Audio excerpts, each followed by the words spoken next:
পথ ধরে আমাদের যাত্রা শুরু। দুপাশে ঘন সুপারি আর নারিকেল গাছের সারি আপনাকে শুরুতেই এক অন্যরকম প্রশান্তি দেবে। আমাদের প্রথম গন্তব্য বরিশালের কুরিয়ানা পেয়ারা বাগান এবং ভাসমান পেয়ারা বাজার। খালের মোহনায় বসেছে শত বছরের পুরনো ভাসমান পেয়ারা বাজার। এখানে নৌকায় নৌকায় চলে বেচা কেনা।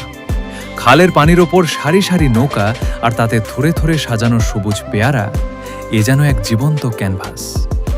স্থানীয় চাষিরা খুব ভোরে বাগান থেকে পেয়ারা পেড়ে নিয়ে আসেন এখানে। পাইকারদের সাথে দরদাম আর নৌকার মাঝিদের হাঁক ডাকে পুরো এলাকা মুখরিত হয়ে থাকে। এবার আমাদের আসল রোমাঞ্চের পালা। আমরা একটি ট্রলারে করে রওনা হলাম বাগানের কহিনে। খালের দুপাশে ঘন বন, মাঝে মধ্যে ডালপালা নুইয়ে পড়ছে পানির উপর। আপনি যদি একটু শান্তিতে ঘুরতে চান তবে ছোট ডিঙি নৌকা ভাড়া করে নিতে পারেন। শান্ত পানিতে বৈঠার শব্দ আর পাখির কিচিরমিচির আপনাকে নিয়ে যাবে এক অপার্থিব জগতে। পথে দেখা মিলবে পর্যটকবাহী বড় বড় ট্রলার, ডিঙি নৌকা ও স্পিডবোট, যেখানে তারুণ্যের উচ্ছ্বাস চোখে পড়ার মতো। খালের সরু পথ দিয়ে যখন আমাদের নৌকাটি বাগানের ভেতরে ঢুকছে, মনে হচ্ছে আমরা কোনো অ্যামাজন জঙ্গলে চলে এসেছি। মাথার উপর ঘন গাছের ছায়া আর নিচে স্বচ্ছ পানি।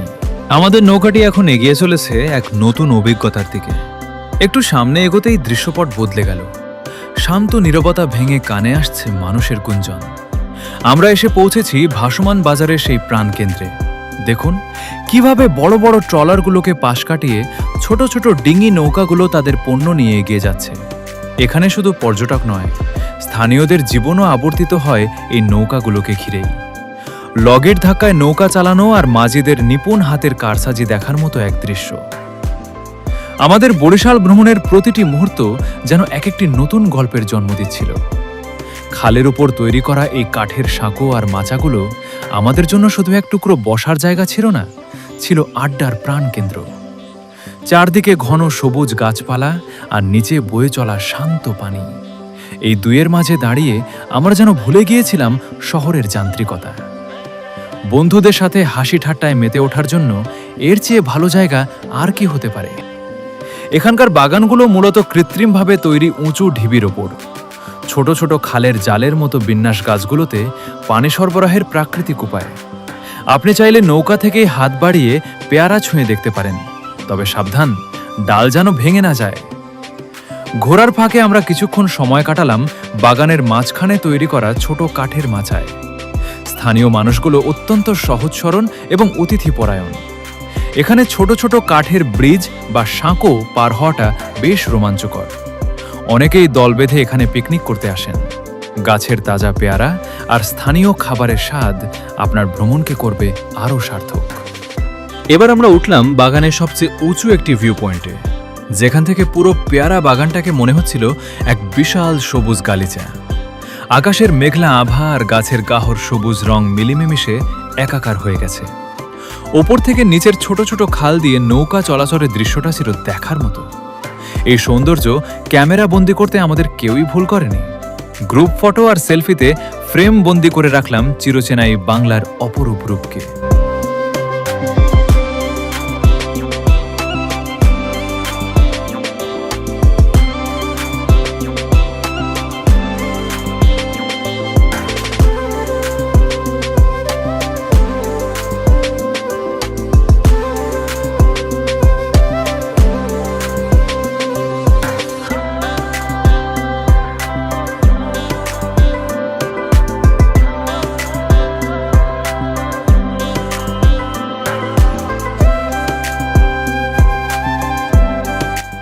মাডা থেকে নেমে আমরা আবারও ভাসলাম নৌকায়। এবার গন্তব্য আরও গভীরে।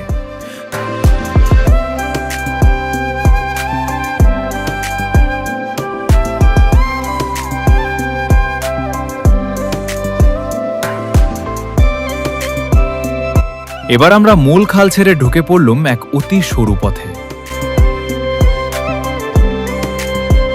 খালের দুই পাশে বড় বড় বাগান আর পানির ওপর ঝুড়ে থাকা পেয়ারা গাছের ডালপালা। নৌকা যখন সরু পথ দিয়ে এগোচ্ছিল তখন গাছের পাতাগুলো আমাদের শরীর ছুঁয়ে যাচ্ছিল। মাঝে মধ্যেই পাশ কাটিয়ে যাচ্ছিল স্থানীয় চাষিদের নৌকা। তাদের নৌকায় থরে থরে সাজানো কাঁচা পাকা পেয়ারা। জলের মৃদু শব্দ আর ট্রলারের ইঞ্জিনের মৃদু গুঞ্জন এক অদ্ভুত ছন্দ তৈরি করছিল আমাদের পুরো যাত্রাপথে। নদীমাতৃক এই বরিশালের মানুষের জীবন কতটা সহজ আর সাবলীল তা এখানে না আসলে বোঝা দেয়। খালের পাড়ে ছোট ছোট কুটির, কচুরিপানা আর সবুজের মাঝে তাদের দৈনন্দিন কাজ আমাদের অবাক করে। আমরা পথে আরো অনেক পর্যটক দলের দেখা পেলাম। সবার চোখে মুখেই ছিল এক অদ্ভুত তৃপ্তি। কেউ কেউ ডাল থেকে ছিঁড়ে তাজা পেয়ারার স্বাদ নিচ্ছিল, আবার কেউ মেতেছিল প্রকৃতিকে ফ্রেমবন্দি করতে। আমাদের নৌকাটি এখন এগিয়ে চলেছে এক নতুন অভিজ্ঞতার দিকে। একটু সামনে এগোতেই দৃশ্যপট বদলে গেল। শান্ত নীরবতা ভেঙে কানে আসছে মানুষের গুঞ্জন। আমরা এসে পৌঁছেছি ভাসমান বাজারের সেই প্রাণকেন্দ্রে। দেখুন কিভাবে বড় বড় ট্রলারগুলোকে পাশ কাটিয়ে ছোট ছোট ডিঙি নৌকাগুলো তাদের পণ্য নিয়ে এগিয়ে যাচ্ছে। এখানে শুধু পর্যটক নয়, স্থানীয়দের জীবনও আবর্তিত হয় এই নৌকাগুলোকে ঘিরেই।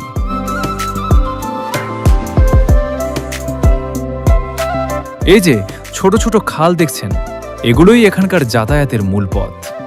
বর্ষার দিনে এই খালগুলো যখন কানায় কানায় পূর্ণ থাকে তখন এর সৌন্দর্য ভাষায় প্রকাশ করা অসম্ভব। দেখতে দেখতে দিনটা ফুরিয়ে এলো। আমাদের বরিশাল ভ্রমণের এই পর্বটি হয়তো এখানেই শেষ হচ্ছে, কিন্তু মনের ভেতর থেকে যাবে পেয়ারা বাগানের সেই চিরসবুজ গন্ধ। প্রকৃতি আমাদের কত কি না দেয়, আমরা শুধু তাকে একটু সময় দিলেই হয়। আজকের মতো আমাদের যাত্রা এখানেই শেষ। যদি ভিডিওটি ভালো লাগে তবে আমাদের সাথে জুড়ে থাকতে ভুলবেন না। লাইক, কমেন্ট, সাবস্ক্রাইব করতে ভুলবেন না। দেখা হবে অন্য কোনো ভিডিওতে।